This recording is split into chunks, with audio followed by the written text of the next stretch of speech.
Dear student, आशा करता हूँ कि आप सभी स्वस्थ होंगे। प्रीवियस लेक्चर में हमने रैपिड एप्लीकेशन डेवलपमेंट मॉडल के बारे में स्टडी किया था और हमने वहाँ पे देखा था कि जो मोस्ट इम्पॉर्टेंट फीचर है रैपिड एप्लीकेशन डेवलपमेंट का, वहाँ पर हम डिफरेंट डिफरेंट मॉड्यूल्स क्रिएट करते हैं और जितने भी मॉड्यूल्स होते हैं उनको एक अलग डेवलपमेंट टीम को असाइन किया जाता है। इससे हमारा क्या हो जाता है, development time of the software short हो जाता है, शॉर्ट टाइम स्पैन है इसमें। स्टूडेंट्स, आज हम इसके कुछ एडवांटेजेस, डिसएडवांटेजेस और एप्लीकेशंस के बारे में स्टडी करेंगे। इससे पहले मैंने आपको ये बताया था कि रैपिड एप्लीकेशन डेवलपमेंट मॉडल में 4 फेज़ होते हैं, 4 स्टेजेस होती हैं। नाउ हमने रिक्वायरमेंट प्लानिंग के बारे में स्टडी किया था। हमने वहाँ पे देखा था कि बेसिकली डेटा को कलेक्ट करने के लिए, रिक्वायरमेंट को करेक्ट करने के लिए हम वहाँ पर डिफरेंट टेक्निक्स का यूज़ करते हैं। हम टास्क की एनालिसिस करते हैं, हम फॉर्म की एनालिसिस करते हैं, जो भी हमारा क्रिटिकल डाटा होता है उसको हम डिस्क्राइब करते हैं। ऐसे मेथड्स को ऑब्टेन करते हैं जिसके थ्रू हम इंपॉर्टेंट डाटा को डिस्क्राइब कर सकें, उनको प्रोसेस करते हैं। इसके बाद में सेकेंड स्टेप जो होता है वो हमारा यूज़र डिस्क्रिप्शन का होता है। यूज़र डिस्क्रिप्शन की बात करें तो हम यहाँ पे यूज़र का फीडबैक लेते हैं, प्रोटोटाइप बिल्ड करते हैं डेवलपर टूल की हेल्प से। उसके बाद में हम ये कह सकते हैं कि हम यहाँ पे जो भी मॉडिफिकेशन करेंगे उसको हम री एग्जामिन करेंगे, उसका वैलिडेशन करेंगे। स्टूडेंट्स, इसमें हम बहुत सारे एट्रीब्यूट्स और डेटा सेट्स को आइडेंटिफाई करते हैं, कैरेक्टरिस्टिक को आइडेंटिफाई करते हैं। इसका जो हमारा थर्ड स्टेप था वो है कंस्ट्रक्शन। थर्ड स्टेप जो है वो है कंस्ट्रक्शन। देखिए, कंस्ट्रक्शन में बेसिकली क्या है, शॉर्ट फॉर्म में रिफाइनमेंट ऑफ द प्रोटोटाइप। जो भी आपने मॉडल क्रिएट किया है उसको रिफाइन किया जाता है, उसको डेवलप किया जाता है। उसके बाद में इसका हम डिप्लॉयमेंट करते हैं। डिप्लॉयमेंट करने के बाद में हम ये कह सकते हैं कि इसका जो एक्चुअल यूज़ है वो पावरफुल ऑटोमेटेड टूल की हेल्प से किया जाता है ताकि हम प्रोसेस को ट्रांसफॉर्म कर सकें। हम डेटा मॉडल्स को जो भी हमने क्रिएट किए हैं, ईआर डायग्राम हमने क्रिएट किए हैं, फ्लो चार्ट्स हमने क्रिएट किए हैं, यूएमएल डिज़ाइनिंग हमने की है, उनको हम फाइनल वर्किंग प्रोडक्ट्स को हम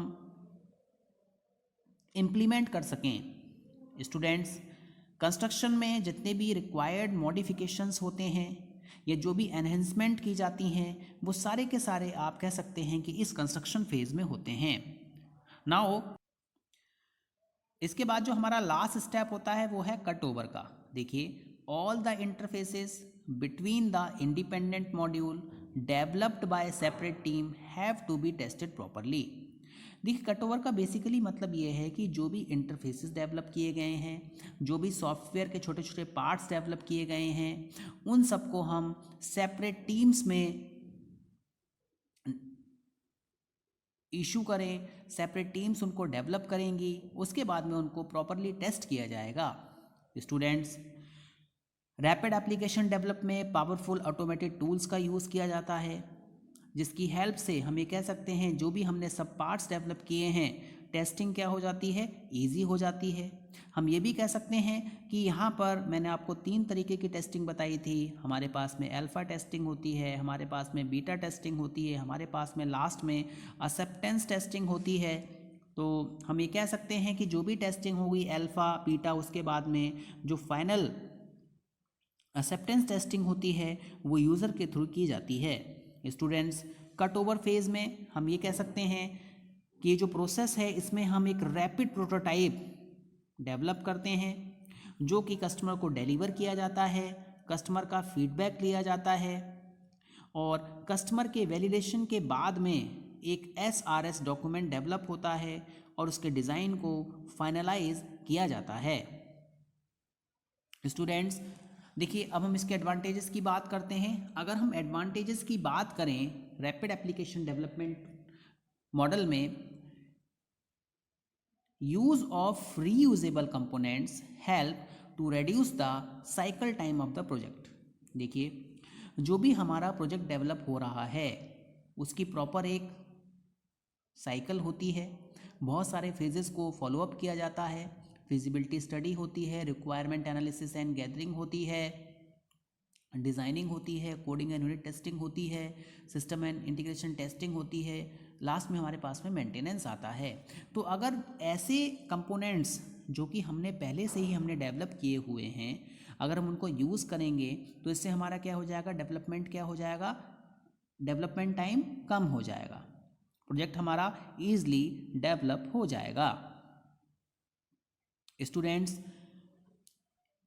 next advantage, feedback from the customer is available at initial stages. देखिए, रैपिड एप्लीकेशन डेवलपमेंट मॉडल में आपको ये बताया गया है कि हम मॉड्यूल्स को डिफरेंट डेवलपमेंट टीम्स होती हैं वो इनको क्रिएट करती हैं, और शुरू से ही जो भी मॉड्यूल क्रिएट होगा उसमें कस्टमर का फीडबैक लिया जाएगा।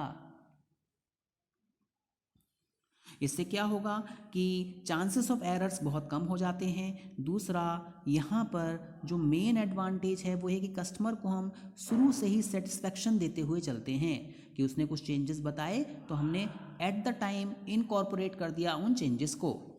Students, third point, reduced cost as fewer developers are required. देखिए, जैसा कि आपको बताया गया कि रैड मॉडल में, रैपिड एप्लीकेशन डेवलपमेंट मॉडल में हम रीयूजेबल कंपोनेंट्स का यूज़ करते हैं।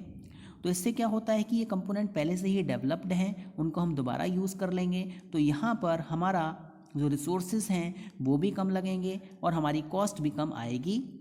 इट मीन्स कि यहाँ पर हम कम डेवलपर्स को यूज़ करके भी अपने सॉफ्टवेयर प्रोजेक्ट को डेवलप कर सकते हैं। स्टूडेंट्स, नेक्स्ट एडवांटेज, इसमें हम पावरफुल डेवलपमेंट टूल को यूज़ करते हैं जिससे कि हमारे पास में सॉफ्टवेयर प्रोडक्ट की बेटर क्वालिटी आ सके कंपैरेटिवली शॉर्टर टाइम स्पैन में। जैसे कि आपको बताया गया है कि रैपिड एप्लीकेशन डेवलपमेंट मॉडल का जो सबसे बड़ा एडवांटेज है वो है इसका शॉर्ट टाइम स्पैन, यानी कम समय में हम सॉफ्टवेयर प्रोडक्ट को डेवलप कर सकते हैं। इसके लिए हमें ऐसे टूल्स की ज़रूरत होती है बहुत ही ज़्यादा पावरफुल हों, जिससे कि हमें एक बेटर क्वालिटी मिल सके सॉफ्टवेयर प्रोडक्ट की। स्टूडेंट्स, हम ये कह सकते हैं the progress and development of the project can be measured through the various stages. यहाँ पर प्रोजेक्ट की प्रोग्रेस क्या हुई, उसमें क्या क्या डेवलपमेंट हुआ, उसको भी हम मेज़र कर सकते हैं। हमारे पास में बहुत सारी स्टेजेस होती हैं, उन सबको परफॉर्म करके, जैसे कि हमें एनालाइज करना है, हमें डिज़ाइन करना है, हमें कोड करना है, हमें टेस्ट करना है, तो जितनी भी डेवलपमेंट टीम्स होंगी वो सारी की सारी डेवलपमेंट टीम्स जिस मॉड्यूल को क्रिएट कर रही हैं उसके रिगार्डिंग एनालिसिस करेंगी, डिज़ाइनिंग करेंगी, कोडिंग करेंगी और टेस्टिंग करेंगी। Students, it is easier to accommodate changing requirement due to the short iteration time span. देखिए, यहाँ पर जो इटरेशन टाइम होता है वो बहुत ही कम होता है, लूपिंग टाइम बहुत ही कम होता है। हम तुरंत कस्टमर से फीडबैक लेते हैं और अगर उसे कुछ चेंजेस चाहिए तो उन चेंजेस को हम अपने प्रोजेक्ट में इम्प्लीमेंट कर देते हैं। तो हम ये कह सकते हैं कि ये बहुत ही आसान है चेंजेस को एकोमोडेट करना रैपिड एप्लीकेशन डेवलपमेंट मॉडल में, जिसकी हेल्प से हम कोई सॉफ्टवेयर प्रोडक्ट को डेवलप करेंगे। नाउ स्टूडेंट्स, अगर हम इसके डिसएडवांटेजेस की बात करें तो देखिए, सबसे पहली बात कि अगर हमें रैपिड एप्लीकेशन डेवलपमेंट मॉडल को यूज़ करना है सॉफ्टवेयर प्रोडक्ट को डेवलप करने के लिए, तो हमें यहाँ पर हाईली स्किल्ड प्रोफेशनल्स की ज़रूरत होती है। ऐसे प्रोफेशनल्स जो कि हाईली स्किल्ड हों, जो भी हम टूल्स यूज़ करेंगे वो बहुत ही ज़्यादा पावरफुल हैं, एफिशिएंट हैं, उनको ऑपरेट करना आना चाहिए। स्टूडेंट, जैसे कि आपने सुना होगा कि हम प्रोग्रामिंग में फ्रेमवर्क्स का यूज़ करते हैं, जैसे कि हमारे पास में विजुअल स्टूडियो है, वो एक हमारा ऑटोमेटेड टूल है। आप टेक्स्ट बॉक्स को जो भी पेपर है उस पर लेके जाएंगे, ठीक है, तो ऑटोमेटिकली वहाँ पे प्लेस हो जाएगा, उसकी कोडिंग आपको नहीं करनी पड़ती है। जावा में स्प्रिंग है, हाइबरनेट है डेटाबेस के लिए, ये सारे पावरफुल टूल्स हैं जिनका यूज़ करके हम अपने प्रोजेक्ट डेवलपमेंट टाइम को कम कर सकते हैं। स्टूडेंट्स, कभी कभी ये होता है कि सपोज़ हमारे पास में कोई नया प्रोजेक्ट आया, उसमें हमें कुछ इम्प्लीमेंट करना है, लेकिन हमारे पास में पहले से वो कंपोनेंट हमने डेवलप नहीं किया है, तो हम उसको दोबारा रिक्रिएट करते हैं। स्टूडेंट्स, यहाँ पर जो टीम लीडर होना चाहिए वो डेवलपर्स के साथ में बहुत ही क्लोजली वर्क होना चाहिए, वो डेवलपर्स के साथ में बहुत ही क्लोजली वर्क करे और कस्टमर के भी साथ में बहुत ज़्यादा क्लोजली वर्क करे, क्योंकि प्रोजेक्ट को हमें डिलीवर करना है in time. Students, the system which can not be modularized suitably can not use this model. यहाँ पर हम ऐसे सिस्टम्स को यूज़ नहीं करेंगे, ऐसे सॉफ्टवेयर प्रोडक्ट को हम डेवलप नहीं करेंगे जहाँ पर एनहेंसमेंट का, जहाँ पे मॉड्यूलराइजेशन का चांसेस ना हो। इट मीन्स कि जहाँ पे मॉड्यूलैरिटी आ रही होगी वहाँ पर हम इनको एप्लीकेबल कर सकते हैं। स्टूडेंट्स, यहाँ पर हमें कस्टमर की बार बार इन्वॉल्वमेंट चाहिए, क्योंकि हम इसमें बार बार फीडबैक लेते हैं कस्टमर का और उसके अकॉर्डिंग हम अपने प्रोजेक्ट को डेवलप करते हैं। तो customer involvement is required through out the life cycle. Now इसके बाद में हम देखिए रैपिड एप्लीकेशन डेवलपमेंट मॉडल के एप्लीकेशंस की बात करेंगे। अगर हम एप्लीकेशंस की बात करें, this model should be used for a system with known requirements and requiring short development time. ऐसे प्रोडक्ट्स में जहाँ पे आपको सॉफ्टवेयर को जल्दी डेवलप करना हो और आपको पहले से पता हो कि कस्टमर की क्या क्या रिक्वायरमेंट है, वहाँ पर इनका यूज़ किया जाएगा। सेकंड, इस मॉडल का यूज़ हम ऐसी जगह पर भी कर सकते हैं जहाँ पर हमारे पास में ऐसे कंपोनेंट्स हैं जिनको कि हम पहले ही डेवलप कर चुके हैं। इससे क्या होगा, नए सिस्टम को डेवलप करने में मिनिमम चेंजेस हमें करने पड़ेंगे और हमारा कॉस्ट भी कम आएगा। स्टूडेंट्स, इस मॉडल का यूज़ हम तभी करेंगे जब हमारे पास में ऐसी टीम हो जो कि अपने डोमेन में एक्सपर्ट हो। क्यों? क्योंकि रैपिड एप्लीकेशन डेवलपमेंट टूल्स जो होते हैं वो बहुत ही ज़्यादा पावरफुल होते हैं, एफिशिएंट होते हैं। इनके लिए हमें हाईली स्किल्ड प्रोफेशनल्स की ज़रूरत होती है। स्टूडेंट्स, दिस इज़ बिकॉज क्योंकि हमें इस फील्ड के लिए रेलेवेंट नॉलेज चाहिए। Ability to use powerful technique is a necessity. यहाँ पे हमें पावरफुल टेक्निक्स का यूज़ करना होता है। Students, these projects are also suitable for projects where requirements can be modularized and reusable component are also available for development। जैसा कि आपको बताया गया कि यहाँ पे मॉड्यूलैरिटी नेसेसिटी है। अगर प्रोजेक्ट आपका मॉड्यूलर अप्रोच को फॉलो कर रहा है तो आप इसका यूज़ करेंगे। रैपिड एप्लीकेशन डेवलपमेंट मॉडल का आप यहाँ पे एप्लीकेशन करेंगे, एप्लीकेबल करेंगे और जितने भी रियूजेबल कंपोनेंट्स होंगे उनको आप यहाँ पे यूज़ कर सकते हैं। Hope you have understood this lecture. Thank you very much.